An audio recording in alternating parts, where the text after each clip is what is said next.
Good morning guys. দেখুন এবার কীভাবে যাবো, এই বরফের পা কতটা ঢুকে যাচ্ছে, আরও পুরো রাস্তায় বরফই বরফ। কীভাবে এখন আমরা নামবো সেটাই চিন্তা করছি। তো গাড়ির অবস্থা দেখুন, আমাদের গাড়ি কিন্তু কোনোভাবে কিছু করা সম্ভব হবে না। কীভাবে যাবো আমরা, নিচে নামবো? আজকে তো পুরী যাওয়ার কথা, তো আমরা যেভাবে আটকে গেছি কিছুই বুঝে উঠতে পারছি না কীভাবে যাবো। দেখুন গাড়ির অবস্থা দেখুন, আমরা কীভাবে যাবো এবার। আমি সব হোটেলে কারেন্ট নেই, অবস্থা দেখুন, এই যাচ্ছি, পরিস্থিতি খুব খারাপ। কীভাবে কী হবে কিছুই বুঝে উঠতে পারে। এই যে এই গাড়ি নামবো, কিন্তু গাড়ি তো সব জমে গেছে। এই গাড়ি আমরা কীভাবে এখন যাব তাই আমরা জানি না। দেখুন অবস্থা, এদিকে সব সমান, এই যে পাহাড় দেখুন, এই দেখুন পাহাড়ের উপরে দেখুন, নিচে সব এক হয়ে গেছে। ওই পাহাড়ের উপরে এতগুলো পাহাড় দেখতে পেয়েছিলাম উপরে দেখুন সব চারদিকে। আমরাও পাহাড়ের উপরে, এই পাহাড়টা এইদিকে আছি, ওদিকে চারদিকে অবস্থা। আমরা নামবো কি করে জানি না, কি করে ফিরবো। কত বড় আস্তরণ দেখুন বরফে, এরকম যে হবে বুঝে উঠতে পারিনি। সেইবার তো কি করে কি হবে, এই অবস্থা খুব সঙ্গীন। এনারাও আটকে গেছে, বাচ্চা নিয়ে ওখানে। চারদিক হোটেলের অবস্থা।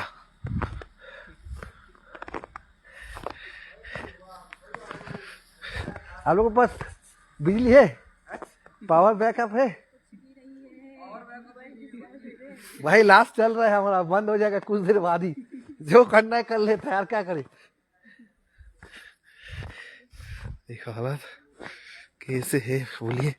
अभी हालत बहुत खराब है हम लोग का। अभी हालत देखो, इधर भी ऐसा, हम लोग पहाड़ का ऊपर है। कहाँ से আমরা কীভাবে কী করবো আমি জানি না। ফিরতে পারবো আজকে, যদি না ফিরতে পারে কবে ফিরতে হবে জানি না। তো আজকে আমাদের নেমে যাওয়ার কথা, গাড়ি তো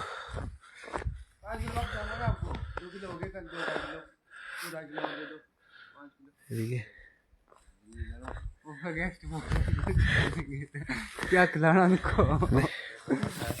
হাঁটাও খুব রিক্স। একটাই পায়ের ছাপ, এই পায়ের ছাপ দেখে দেখে হাঁটতে হবে। কোথায় কি আছে কিছুই বোঝা যাচ্ছে না, শুধু একটাই পায়ের ছাপ। এই পায়ের ছাপ ফেলে ফেলে যে গেছে সে হয়তো এদিকেও এই অবস্থা। কোনো দিকে কি ড্রেন আছে, কি আছে না আছে কিছু বলছে না। ইলেকট্রিকের তার অবস্থা দেখো কি অবস্থা। অনেক দূর এসে গেছি, কীভাবে নামবো সেই চিন্তা করছি। কোনো তো বিকল্প ব্যবস্থা দেখতে পাচ্ছি, এখানে গেলে তো গাড়ি যাওয়ার কোনো রাস্তা নেই। কিভাবে আমি এই কষ্টের মধ্যে আপনাদের দেখাচ্ছি যে ভিডিওতে দেখুন অবস্থা। পায়ের গর্তগুলোও ভরে গেছে, এই যেখানে পা দিচ্ছি সেখানে ঢুকে যাচ্ছে অবস্থা।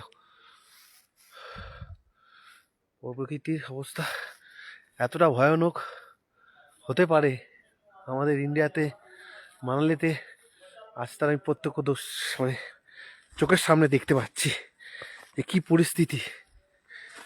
আমরা আর যাওয়া যাবে না নিচে। এবার নিচে এখানে যতগুলো হোটেল আছে সবই প্রচুর হোটেল, একটাতেও কিন্তু পাওয়ার ব্যাকআপ কিছু নেই। একটু পরে আমারও ফোনে সুইচ অফ হয়ে যেতে পারে।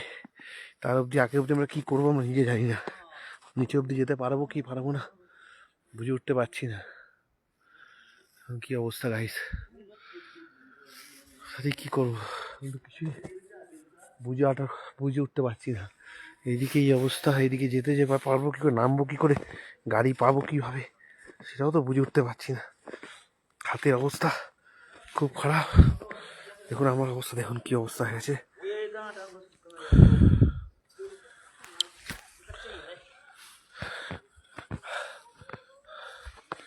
হাতে ছাতা নিয়ে বেরিয়েছি, যখন তখন প্রচুর পরিমাণে স্নোফলস হতে পারে, সেই জন্য ছাত্রীকে কোনো মতে নিয়ে সাহস করে বেরিয়েছি। দেখছি যে কোথাও কোনো গাড়ি পাই কিনা বা কোনো ব্যবস্থা পাও কিনা যাতে আমরা নিচে নামতে পারি, কারণ আমাদেরকে তো আজকে ফিরতে হবে।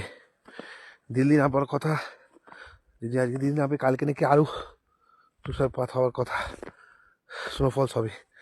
তো যাবো কী করে গাইজ জানি না, আর মনে হচ্ছে যেতে পারবো না। এত অবধি শেষ, এরপরে আমি নিজে কিছু রাস্তা চিনতে পারছি না, কিচ্ছু বুঝতে পারছি না। কোনো পায়ের ছাপও নেই, দেখুন আর কোনো পায়ের ছাপও নেই, কিছু নেই। আমি কীভাবে যাব? আর নামার কোনো সাহসও পাচ্ছি না। আমি কোথায় কি গর্ত আছে, কোথায় কি পাহাড়ের ঢাল আছে, কিছুই বুঝতে পারছি না। এদিকে যত যত যাচ্ছি তত যেন আরও চারদিকে ঢেকে যাচ্ছে সব কিছু। কখন কী হবে কিছুই বুঝে উঠতে পারছি না এখনো পর্যন্ত, সেটাই অবস্থা। আগে গিয়ে আজ সাহস করে যেতে পারছি না। আমি একা, আর কেউ সামনে নেই, পেছনেও নেই লোক। এই সাহস করে কীভাবে যাব? আর সাহস কুলাচ্ছে না। নিচে কোথায় গর্ত আছে, কোথায় কি আছে, কিছুই বুঝতে পারছি না। হাই গাইস, থাকছি, আবার পরে হলে জানাবো কী পরিস্থিতি হচ্ছে। আমি জানি না, যদি ফোনের চার্জ থাকে জানাতে পারবো আপনাদেরকে, নাহলে এরপর আর কিছু দেখেছি। তো পরিস্থিতি দেখুন, এই দুজন লোক বেরিয়েছে, আমাকে দেখে দেখে এসেছে, কিন্তু তারাও কতক্ষণ থাকতে পারবে জানি না। তারা হয়তো আর বেশিক্ষণ পারবে না থাকতে। আমার পায়ের মধ্যে ঢুকে যাচ্ছে আমার।